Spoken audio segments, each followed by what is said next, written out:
বন্ধু একটু দেখি আন্তরিক শুভেচ্ছা জানাই।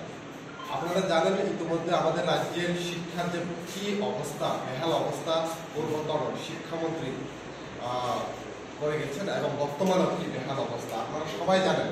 2021 সালের 9 ডিসেম্বর বিদ্যাজ্যোতি প্রকল্প নামে আমাদের ভারতের মাননীয় প্রধানমন্ত্রীর হাত ধরে 500 কোটি টাকার একটা বাজেট নাকি পেশ করা হয়েছিল, যেটা নাকি বিদ্যাজ্যোতি প্রকল্পে ত্রিপুরা রাজ্যের সমস্ত ছাত্রছাত্রীর উন্নতির খাতে ব্যয় করা হবে বলে একটা ত্রিপুরা রাজ্যের পুরো অ্যাডভার্টাইজমেন্টের পদ্ধতিতে ডাকঘুঁটি দিয়ে ইনোগ্রেশন করা হয়েছিল। তখন নতুন নতুন সেটা হয়তোবা রাজ্যের মানুষ ভালো কিছু হবে, আমরাও ভেবেছিলাম হয়তোবা ভালো কিছু হবে। তার সত্ত্বেও এই যে 500 কোটি টাকা যে বাজেট শিক্ষার খাতে বিদ্যাজ্যোতি প্রকল্পের যে মিশন 100টা স্কুল নেওয়া হয়েছিল, এত 500 কোটি টাকা বাজেট দেওয়া সত্ত্বেও আমরা দেখতে পেয়েছি স্কুলগুলোতে ডেভেলপমেন্ট ফিসের নামে প্রতি বছর ছাত্রছাত্রীদের কাছ থেকে 1000, কোনো কোনো স্কুলে 1500 টাকা নেওয়া হয়েছে।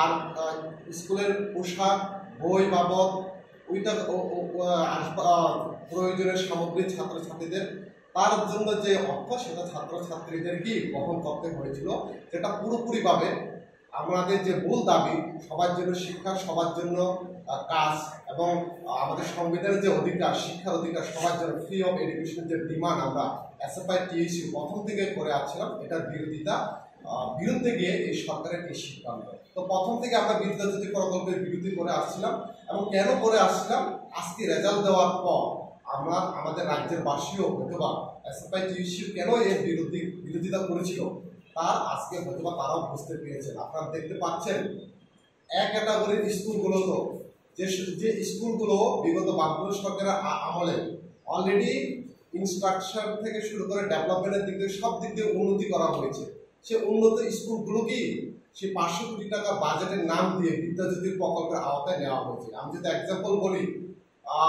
আগরতলা শহরের শিশু বিহার বলুন, উমাকান্ত বলুন, তুলসীবতী বলুন, এডিসির এরিয়ার খুম্বই একাডেমি বলুন, এরকম টপ স্কুলগুলোকে, যে স্কুলগুলোকে বিগত সরকারের আমলে অলরেডি ডেভেলপমেন্ট ছিল, এই স্কুলগুলোকেই আজকে এখানে অন্তর্ভুক্ত করা হয়েছে, যার রেজাল্টের ফলে আজকে এটা আমরা দেখতে পেয়েছি। তো আমাদের এটাই দাবি থাকবে, যেভাবে ছাত্রছাত্রীদেরকে হয়রানি এই বিদ্যাজ্যোতি প্রকল্পের মাধ্যমে করা হয়েছে, অতি সত্ত্বের দপ্তর থেকে সুনির্দিষ্ট যাতে একটা বক্তব্য পেশ করা হোক।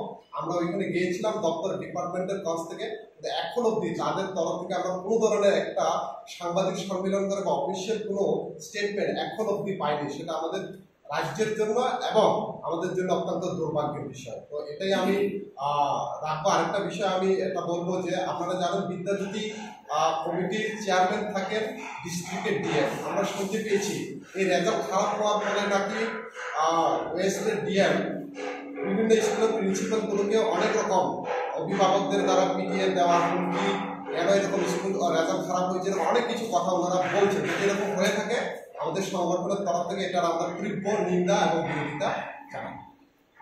শিক্ষা ব্যবস্থা নিয়ে সংক্ষিপ্তভাবে করার চেষ্টা করছি। আমিও খুব সংক্ষিপ্তভাবে বলবো, গত 6 বছরে বিজেপির শাসনে রাজ্যের শিক্ষা ব্যবস্থা ভয়ঙ্কর রকমভাবে আক্রান্ত। স্কুল শিক্ষা ব্যবস্থা, কলেজ, বিশ্ববিদ্যালয়ের শিক্ষা ব্যবস্থা সামগ্রিকভাবে বিজেপির শাসনে আক্রমণের মুখোমুখি হয়েছে। এই রাজ্যের বিজেপি সরকার প্রতিষ্ঠিত হওয়ার পর এরা গুণগত শিক্ষার কথা বলেছিল এবং নানা ধরনের পরীক্ষা নিরীক্ষা শিক্ষা ব্যবস্থার উপর চালানো হয়েছে।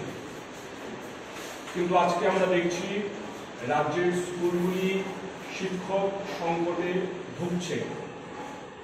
টেট পাস করা শিক্ষিত বেকাররা বসে আছেন, তারা স্কুলে শিক্ষকতা করতে চান কিন্তু নিয়োগ হচ্ছে না ঠিকভাবে। তার সঙ্গে কলেজে অধ্যাপকদের সংকট রয়েছে। সামগ্রিকভাবে রাজ্যের শিক্ষা ব্যবস্থার উপর একটা ভয়ঙ্কর আক্রমণ এই সময় সংঘটিত হচ্ছে। আজকে বিদ্যাজ্যোতি প্রকল্প, যে বিদ্যাজ্যোতি প্রকল্পকে এই বিজেপি সরকার তাদের মডেল বলে চিহ্নিত করেছিল। প্রথম 100টি স্কুল, তারপর আরো 25টি স্কুলকে যুক্ত করা হয়েছে। আজকে রেজাল্টেই বিদ্যাজ্যোতি স্কুলে কি অবস্থা তা প্রমাণ মিলেছে। বিদ্যাজ্যোতি স্কুলের যদি এই অবস্থা হয় যে স্কুলগুলিকে রাজ্য সরকার নিজেদের মডেল স্কুল বলে চিহ্নিত করার চেষ্টা করছে, তাহলে রাজ্যের গ্রামান্তরে মফস্বলে যে স্কুল রয়েছে, যেগুলি হয়তোবা রাজ্য সরকারের চোখে বিদ্যাজ্যোতির মতো গুরুত্বপূর্ণ ছিল না, সেই স্কুলগুলির কি অবস্থা সেটা সহজেই অনুমেয়।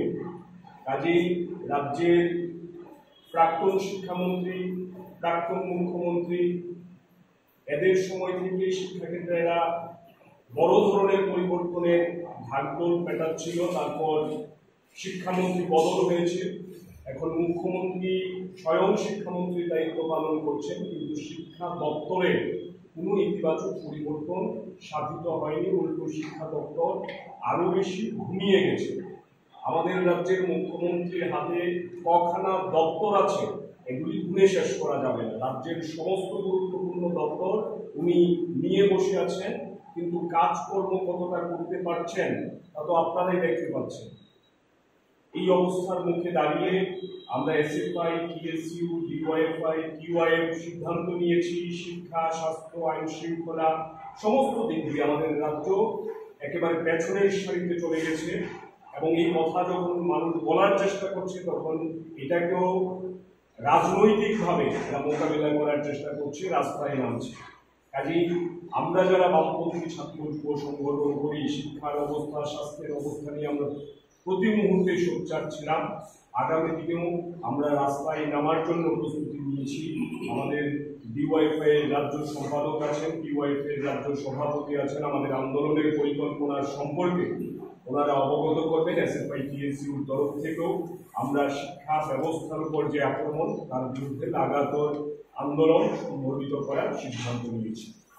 শিক্ষাকে সম্পূর্ণভাবে ধ্বংস করে দেওয়া হচ্ছে, স্বাস্থ্যকে সম্পূর্ণভাবে ধ্বংস করে দেওয়া হচ্ছে, আইন শৃঙ্খলা তলানিতে।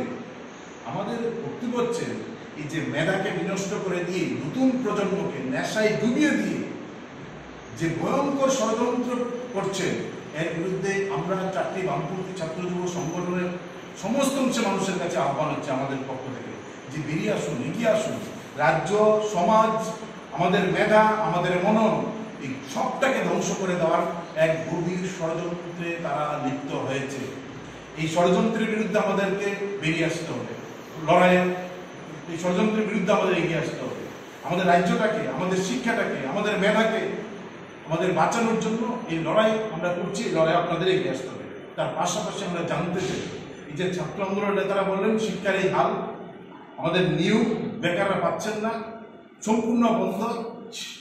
মানে চিকিৎসক যখন মুখ্যমন্ত্রী, তখন যখন স্বাস্থ্যের এই অবস্থা, মানে অক্সিজেন, ঔষধ, জল, রক্ত কোনো কিছুই হাসপাতালে নেই, চিকিৎসক নেই, ডাক্তার নেই, এই যখন হাল, আইন শৃঙ্খলা যখন সম্পূর্ণ তলানিতে, এই অবস্থায় দাঁড়িয়ে আমাদের জিজ্ঞেস হচ্ছে, যেহেতু তিনি বিজেপি প্রচার করছেন উচ্চশিক্ষিত, হ্যাঁ উচ্চশিক্ষিত একজন ডাক্তার মুখ্যমন্ত্রী, এই জায়গায় দাঁড়িয়ে এই ব্যর্থতার দায় স্বীকার করে মাননীয় মুখ্যমন্ত্রী তথা স্বরাষ্ট্রমন্ত্রী তথা স্বাস্থ্যমন্ত্রী তথা শিক্ষামন্ত্রী, তিনি কি মুখ্যমন্ত্রিত্ব থেকে পদত্যাগ করবেন?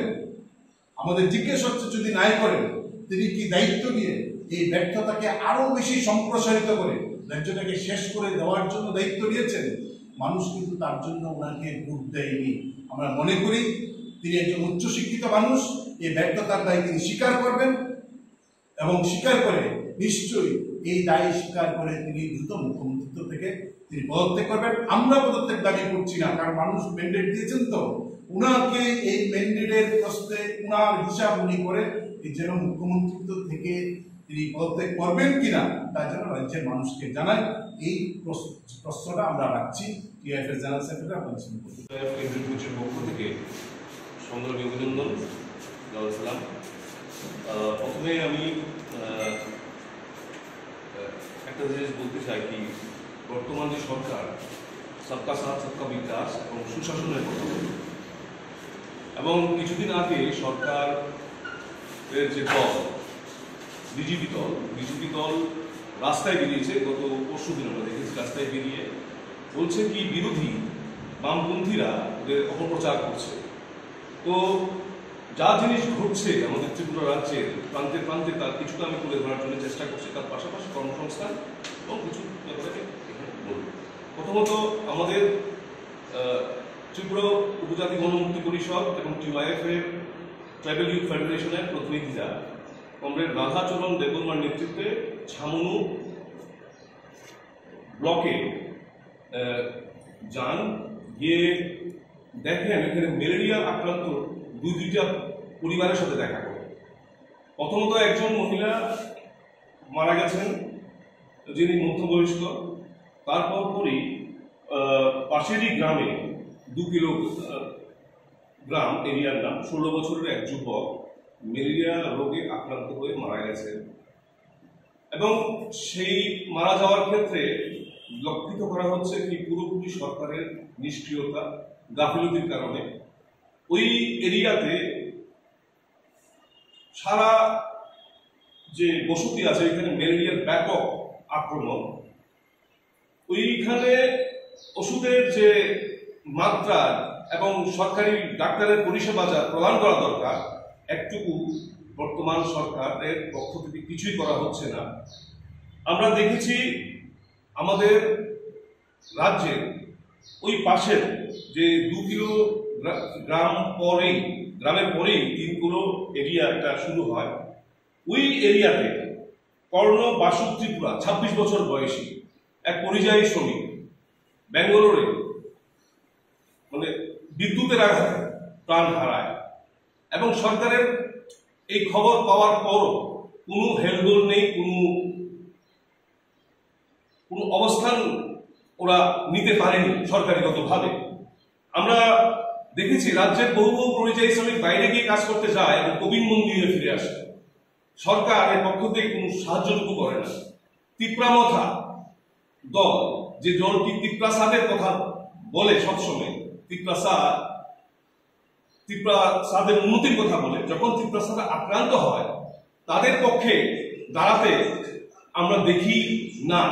বর্তমান পরিস্থিতিতে তিপ্রামথা সরকারে আছে এবং এই যে ঘটনাগুলি ঘটছে এই ঘটনাগুলি নিয়ে একটাও আলাপ করছে না সরকারের কাছে, এইগুলি নিয়ে কোনো আলাপ করছে না। তার পাশাপাশি আমরা দেখেছি এই যে দীপরাজ দেববর্মার ফ্যামিলি কাছে আমরা গেছিলাম, বহিরাজ্যে সরকারি গাফিলতির কারণে গিয়ে আক্রান্ত হয়ে অ্যাক্সিডেন্ট হয়ে মারা গেছে, তার পরিবারের প্রতিও সরকারের কোনো দায়বদ্ধতা নেই আমরা লক্ষ্য করছি এবং সরকার নিষ্ক্রিয়। এই যে অবস্থাগুলি চলছে বেকার যুবকদের সাথে, এই অবস্থাগুলি আজ ত্রিপুরা সুশাসনের পুরা একদম ছবি মানুষের কাছে আমরা তুলে ধরলাম টিওয়াইএফগতভাবে। ত্রিপুরা রাজ্যের যে আনএমপ্লয়মেন্ট রেট 7.6% আনএমপ্লয়মেন্ট রেট এবং ত্রিপুরা রাজ্যে নর্থ ইস্টের ক্ষেত্রে 1 নম্বর ত্রিপুরা রাজ্য আনএমপ্লয়মেন্টের ক্ষেত্রে। এই ত্রিপুরা রাজ্যে বর্তমান অবস্থাগতভাবে আমরা দেখেছি প্রায় 30,000 শূন্যপদ খালি আছে বিভিন্ন সরকারি দপ্তরে, পুলিশ দপ্তর, ফায়ার সার্ভিস, ইলেকট্রিসিটি, হেলথ, স্বাস্থ্যের ভিতরে ডাক্তার, নার্স, প্যারামেডিক্যাল স্টাফ, এইগুলি সব দপ্তরে শূন্যপদ খালি আছে, কিন্তু সরকার পক্ষ থেকে এই বেকারদেরকে চাকরি পাইয়ে দেওয়া বা জুগিয়ে দেওয়ার ক্ষেত্রে কোনো ভূমিকা নিচ্ছে না। আমরা দেখেছি কি জেআরবিটির যে পরীক্ষা হয়েছে, পরীক্ষার্থীরা রেজাল্টের জন্য হাই করে ঘুরছে এবং সেই রেজাল্টের কোনো সরকারি পক্ষ থেকে কোনো রেজাল্ট ঘোষণা করছে না। তাই আমরা আজকে এই প্রেস কনফারেন্স থেকে দাবি জানাচ্ছি সরকার যে কৃতৃপক্ষরা আছে ওরা যেমন অবিলম্বেই এই জেআরবিটির যে গ্রুপ ডি যে পরীক্ষা নিয়েছিল ওই পরীক্ষার অবিলম্বেই যেমন রেজাল্ট ঘোষণা করে। তার পাশাপাশি আমরা দেখেছি আমাদের রাজ্যের যে দল যার নাম তিপ্রামথা, ওর উত্থান হয়েছিল মাধববাড়ির সিএএ আন্দোলন করতে গিয়ে। সারা দেশে সিএএ সার্কুলার জারি করে দিয়েছে কেন্দ্রীয় সরকার, কি দেশের প্রান্তে প্রান্তে রাজ্যে রাজ্যে যেমন সিএএ চালু করে। যেই মথা তার উৎপত্তি হয়েছে সিএর বিরোধিতা করে। দেখা যাচ্ছে এই মথার সুপ্রিমো এবং তার দলের নেতৃত্বরা এই সিএ নিয়ে আমাদের রাজ্যের উপজাতি অংশের মানুষকে স্পষ্টীকরণ দিচ্ছে না। আমরা টিওয়াইএফ এবং অন্যান্য বামপন্থী সংগঠন এই সিএ এর বিরুদ্ধে আমরা লড়াই করে এসেছি এবং সিএ এর বিরুদ্ধে আমরা এখনো দাঁড়িয়ে আছি। মথার নেতৃত্বরা জানা ওদের ব্যক্তিগত বা ওদের দলগত কি অবস্থা এই সিএ সম্বন্ধে আপনাদের মারফতে আমরা এই জানাতে যাচ্ছি। সবাইকে ধন্যবাদ।